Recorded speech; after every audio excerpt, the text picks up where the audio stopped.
Had seen the paint starting to take a little damage. I had apparently put the exhaust here a little too high up, so it was maybe blowing a little too much exhaust from the diesel heater onto the metal. I wanted to replace these two hoses. They feed the rotator. They don't seem to leak a lot, but they are quite worn further down and might have been leaking a tiny bit from the pressing. So they had to come undone, and I had purchased the hoses. Were two hoses I couldn't figure out where I wanted to put them back when it was the hydraulic hose from hell. Also removed the adapters here because I think at some point there has been placed O-rings and it should be these ED, WD, might have different name seals that are like a triangle cross section, so replace them. But the new hoses, they had a lot thicker material in the band, so I had looked at actually getting a long band so it would go on top of each other, but that doesn't exist for the small sizes for the ORFS couplings.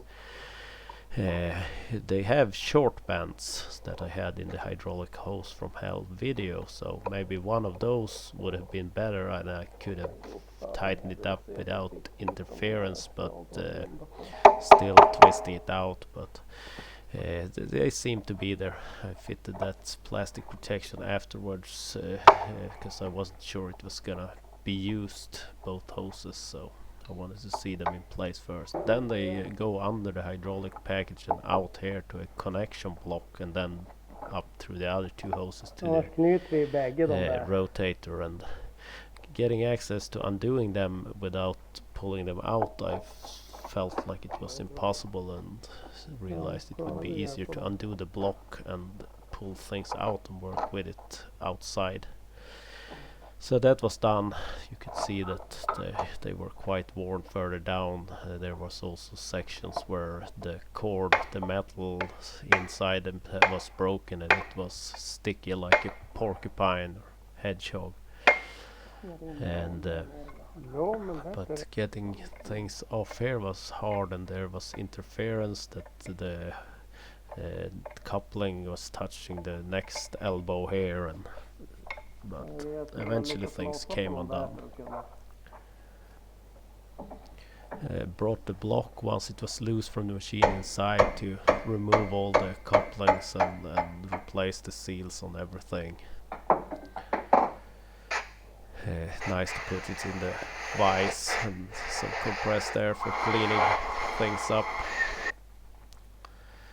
Some new of those ED seals, two of the adapters on the block have them, and then the other two that you can lock at any angle should have an O-ring and a support ring outside of that.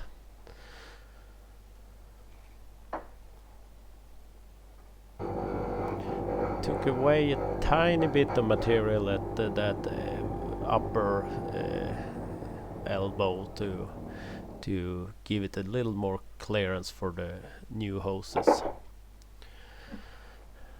And with them in place, I had a hydraulic hose, brand new one, left over from hydraulic hose from hell. Well, I have two of them actually. That's not the correct length, but they might fit somewhere else, so I could bring something in and check that I still had clearance and still was as tight as possible, because you want them to kind of go in the same direction but not directly next to each other. Sorted out my Nordlock washers a little. I saved the old ones. I figured at some point someday I will end up not having new ones around, and I figure an old one is better than no lock washer. And with all the adapters and things in place, it could be brought out to the machine. Could hold that block with a big pipe wrench and tighten things up. And with both hoses secured, the block could be reinstalled, and then the two outer hoses.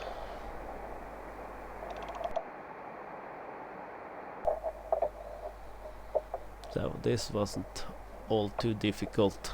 hardest part I think was here, because I kept grabbing that plastic so it wouldn't hold, the pipe wrench wouldn't hold it and stop it from spinning. But started looking at one more hose down here that will be replaced, and I'm also replacing the hose up to the gas cylinder, because that's gonna be such a mess to get access to if it breaks in the future.